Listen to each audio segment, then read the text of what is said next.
मंडळी नमस्कार. सोयाबीनमध्ये पहिला फवारा काय द्यावा? तसं जर पाहिलं तर सोयाबीनमध्ये खोडकीड आणि चक्रभुंगा ही पेरणीनंतर तिसरं पान आल्यानंतर म्हणजे साधारणतः 15 ते 20 दिवसाच्या दरम्यान येते. त्यामुळं शक्य झालं तणनाशक तुम्ही फवारत असाल तर तणनाशकात रेज किंवा रावडी टाका, किंवा तुम्ही उगवणपूर्व तणनाशक आधी वापरलं असेल तर एकट्या रेज किंवा रावडीचा फवारा द्या 15 ते 20 दिवसाच्या दरम्यान जर शक्य झालं तर. किंवा जर शक्य झालं नाही तर मग 25 दिवसादरम्यान सोयाबीनला पहिला फवाऱ्यामध्ये रेज 15 मिली किंवा रावडी 15 मिली, आळीचं प्रमाण जास्त असल्यास रावडी वापरा, आळी जास्त नसेल तर रेज वापरा. त्यानं खोड आळी, छोट्या आळ्या, चक्रीभुंगा, रस शोषण करणारी कीड हे सगळंच रेज आणि रावडीनं कंट्रोल होईल.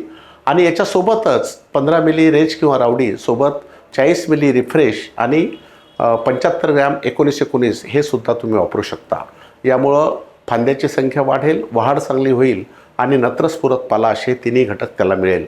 तर रेज तुमचं लॅम्बडा सायलोथ्रिन प्लस थायमेथॉक्झॉन किंवा रावडी CTPR प्लस लॅम्बडा सायलोथ्रिन हे दोन्ही कीटकनाशकं सोयाबीनसाठी पहिल्या फवाऱ्यामध्ये अत्यंत फायद्याचे आहेत. धन्यवाद.